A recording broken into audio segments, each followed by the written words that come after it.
You've probably heard it before. They were great today, nothing to worry about. And then your child gets in the car or walks through the front door and something completely falls apart. And you are left standing there thinking, which version of my kid is real? I want to talk about something that might explain exactly that. It's called masking. And once you understand it, it changes everything about how you see your child. Hi, I'm Michael, a registered provisional psychologist at Eckert Center in Calgary. I work with teens, kids, and families, and a lot of what I do involves helping people understand the hidden experiences of neurodiverse brains. Today, I want to walk you through what masking actually is, where it shows up in your child's life beyond school, and what it might mean if you are noticing a gap between how your child appears and how they actually seem when they get home. So let's start at the beginning. What is masking? Masking is when a neurodiverse person, someone who is autistic, has ADHD, or processes the world differently, suppresses or hides their natural response in order to appear more typical in a given setting.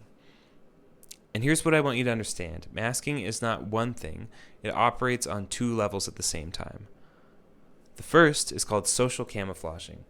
That is the visible performance, forcing eye contact, suppressing the urge to stim, scripting conversations before they happen, mirroring other people's body language, and showing emotions that feel expected rather than genuine.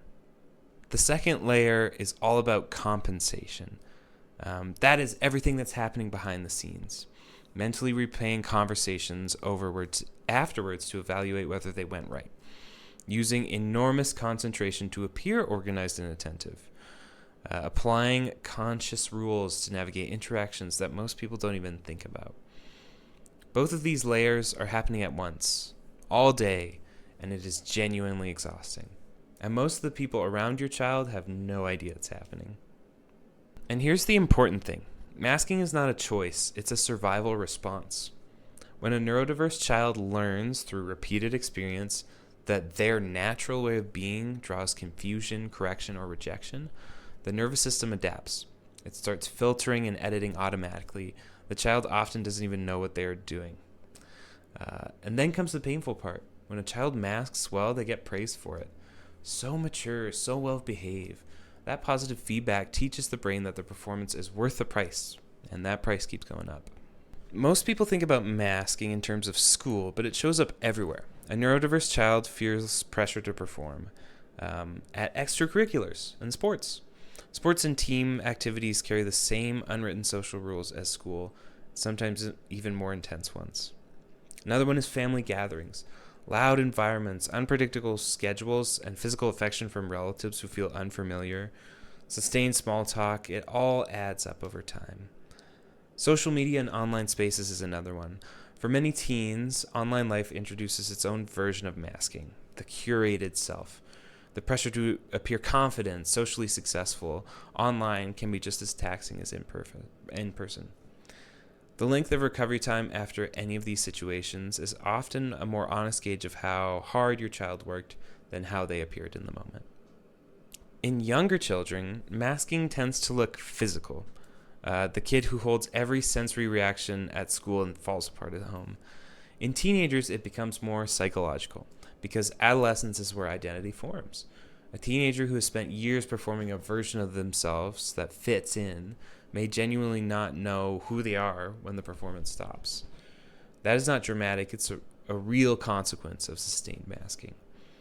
There's also something called autistic burnout, and I want to name it because a lot of parents don't know the term.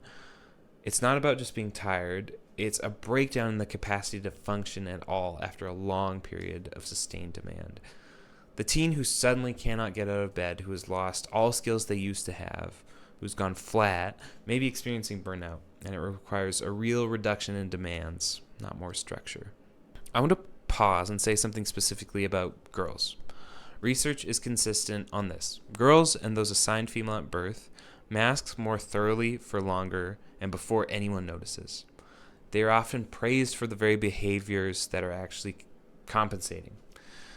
By the time they arrive in a clinician's office, the gap between how they look and how they feel is often enormous.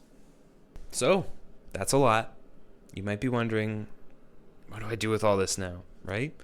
First, when your child comes home, Give them time with no demands and no questions. Even 20 minutes. Let the mask come off before you ask about their day. Second, name the invisible work, not just the outcome. Instead of, I'm glad you had a good day, try, I know it takes a lot out of you to be there, but I'm glad you're home. And third, if your child is consistently described as fine in every setting, but your gut tells you something is not right, trust that. Fine is not the same as okay. A child who masks well can look absolutely fine to every adult in their life and still be struggling in ways no one is catching. Okay, let's wrap this up.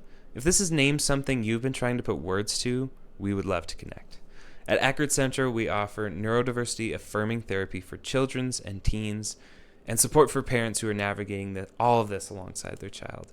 You can book a free 15-minute consultation or your first session in the link below.